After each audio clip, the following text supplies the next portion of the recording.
મજામાં જ છો ને? મજામાં જ હશો.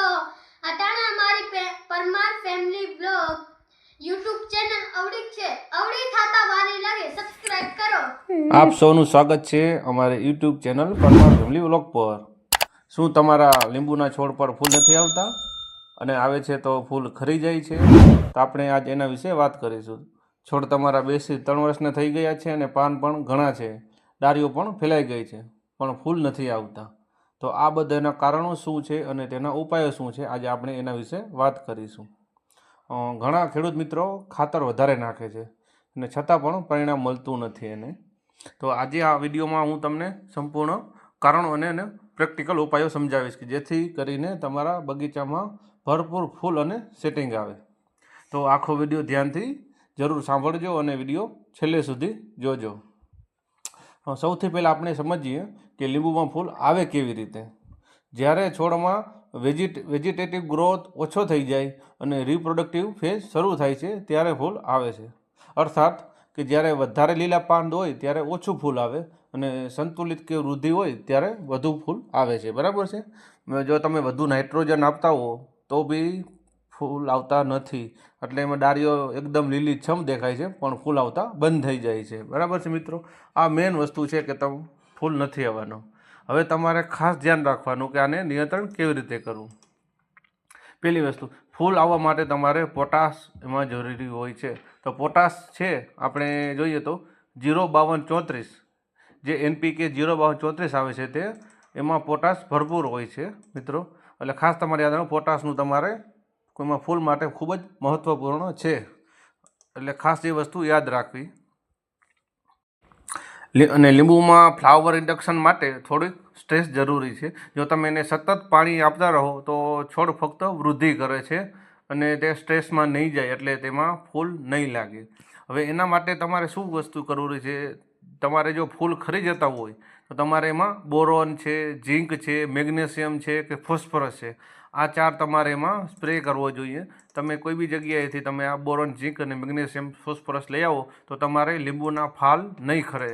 જો લાગી ગયા પછી ફાલ ખરી જતા હોય તો તમારે આ વસ્તુ કરવાની જરૂર છે તમારા ઝાડની અંદર, તમારા લીંબુના પાનની અંદર.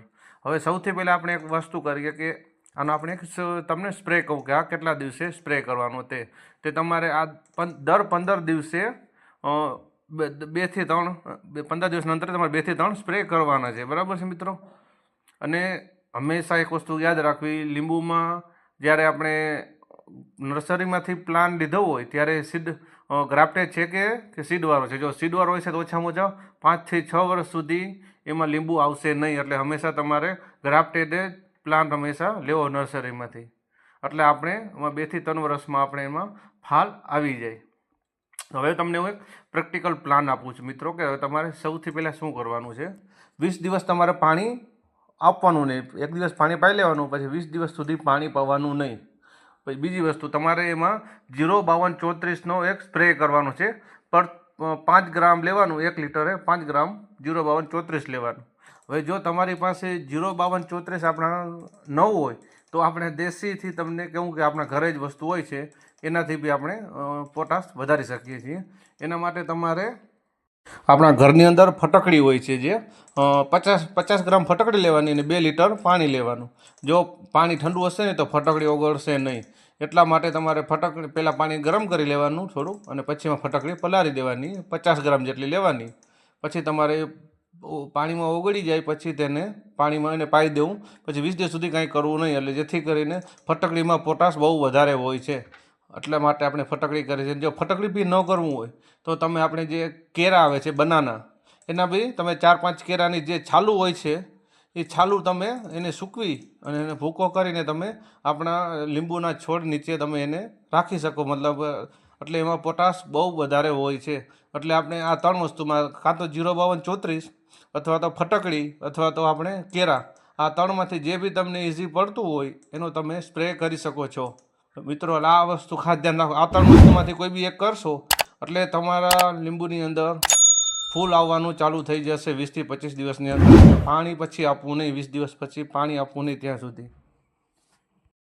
મિત્રો, લીંબુમાં ફૂલ ન આવવાની સમસ્યા 99% મેનેજમેન્ટની જ છે. યોગ્ય ખાતર, યોગ્ય પાણી અને યોગ્ય સંભાળ, આ 3 બાબત યાદ રાખશો તો સફળતા નિશ્ચિત છે. તો મિત્રો, આ માહિતી તમને ઉપયોગી લાગી હોય તો લાઈક કરજો, શેર કરજો અને અમારી ચેનલ પર જો પહેલી વાર આવ્યા હોય તો ચેનલને સબસ્ક્રાઈબ કરી લેજો. અને આવી વધુ માહિતી માટે જોડેલા રહો. જય જવાન, જય ખેડૂત.